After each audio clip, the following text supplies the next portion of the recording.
It's great to have Ms. Mary Groh here with us from East Irondequoit Central School District in Rochester, New York.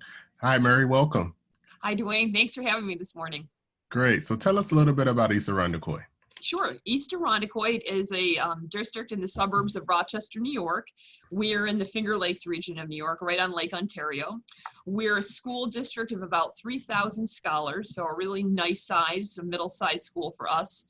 We're one of many school districts here within our county. So we have individual district schools, but there's also Monroe County of about 22 suburban schools, and then the city of Rochester public school system itself.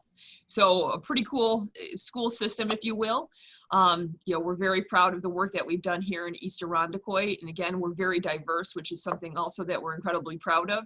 So it's been a heck of a 6 months, I think, for all of us, just like in the rest of the country, and actually the rest of the world going through COVID. So we've certainly learned a lot and fortunately had a great community to support us through the journey. Great. So Mary, how did you guys navigate the spring? And then what did you do over the summer to prepare for 2021 to launch your school year? Absolutely. Well, I think that probably in 2014, we started our journey to becoming a one-to-one school district. And so we built by grade levels on that idea of getting iPads into the hands of our students, really starting with teachers that would volunteer who maybe felt they were more tech savvy, if you will. Yeah. We let them be the guinea pigs, if you will, through the pilot. And then we rolled out our entire one-to-one program to go 100% one-to-one by 2016. And that proved incredibly helpful as we went into this virtual environment on March 16th here in Rochester. And so we had the foundation where our teachers, our staff members really knew the technology, the devices.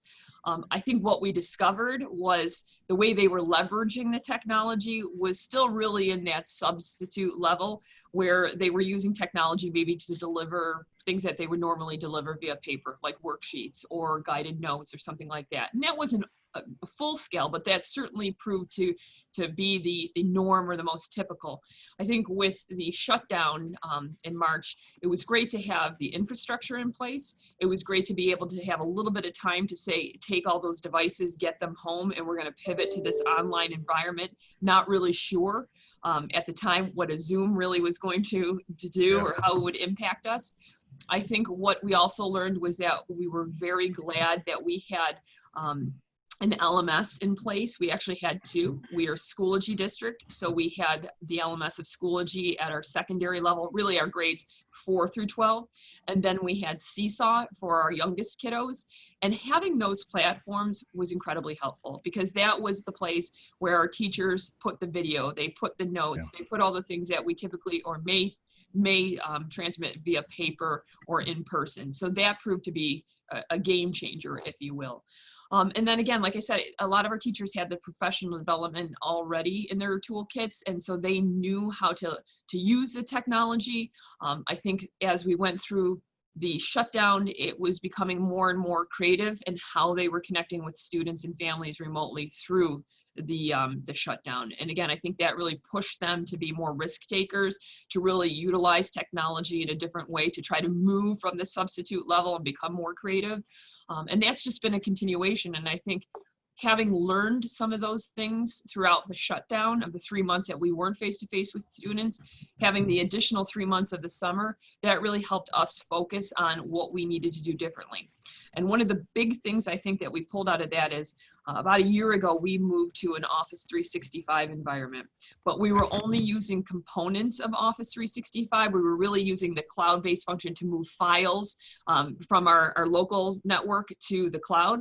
And that became more apparent that, boy, there were a lot of features in Office 365 that we weren't tapping into that would actually be really helpful while we were closed, and it'd be really that one-stop shop. And so we've now moved from Zoom, for example, to Teams. And so now that's the way that when we're connecting with our remote students, or when we're in a hybrid day, or even when we're having staff meetings or team meetings, we're doing it all through the Office 365 package rather than relying on Zoom or maybe some other WebEx, some other systems that we might have been using before.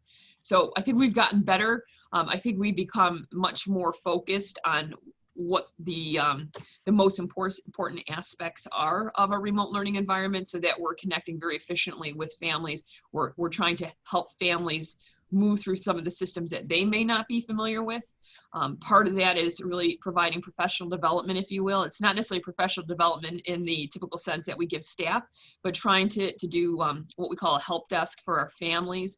We've been doing a lot of drive-up help desk tickets, if you will, to get families to come on in with their devices and write in their card, try to do as much touchless as possible problem solving and troubleshooting to get them back into the network, get them back in to being connected to our devices in our system. Wow. Yeah. That's a lot. Wow. Yeah, it's a lot of moving parts. Who would imagine we would be doing this a year ago? Like no one would think that. No. So you've talked a lot about how you're providing all students access with devices to fully participate in their learning, powerful learning. So my question is, how will you sustain this over time?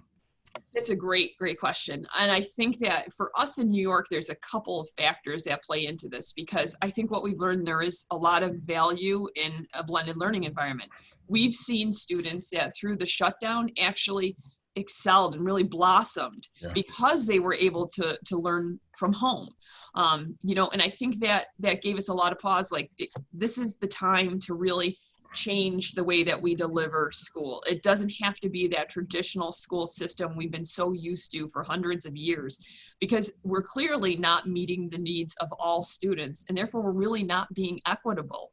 And so I think that if, for our commitment to equity in our district, we have to be open and we have to have those tough conversations with school boards, with teachers unions, to say, if we really want to accomplish the same goals and make sure all of our students are being heard and their needs are being met, then we have to be open to also saying we may have to continue on with some sort of remote classroom, some sort of remote instruction environment that isn't that typical, Accelerate U or, the online learning platforms that you could purchase. But now it's something we have the tools to do it ourselves. So why shouldn't we do it when we're back to in-person learning? Awesome. So one other question, Mary, for you. How does this, with the one-to-one that you're supporting with your students, how does this reinforce your district's commitment to equity?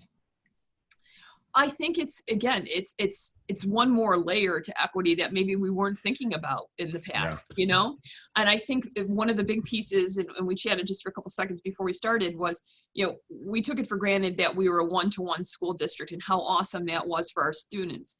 That was awesome for our students while they were here on our campus and connecting to our internet. But when we shut down and our families were at home, and we had expectations to connect with us virtually or to get on the platforms to receive the resources, they had to be connected. And they weren't necessarily connected because it's a cost associated with that. I will say that there were some local providers that stepped up and offered local internet access, and that was very helpful. And we're very appreciative of that. I don't necessarily know that it met all of our families' needs. I don't necessarily think it came without some strings attached to it. We partnered with our town government, the town of Irondequoit, local officials. We've partnered with our town library, public library, and we were able to provide hotspots to families who were in need. And we actually delivered that, again, to take the barrier away of transportation issues. We took that right to our families' houses to make sure that they had the tools and resources that they needed to basically meet our expectations. And I think that really shed a big light on there's still a huge gap, and we've got to be aware of that. We have surveyed families prior to the shutdown just to find out what is the connectivity at home, how do people receive their internet, and what we found is a lot of families rely on the data packages that they purchase with their telephones or their cell phones.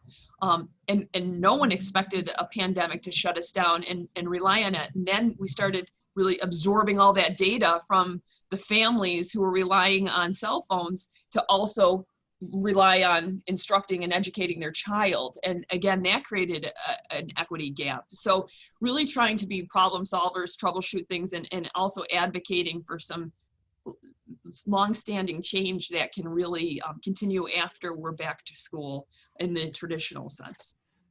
Awesome. Mhm. Well, there you have it, guys. Mary Grow doing her great work and trying to eradicate the digital divide up in Rochester, New York.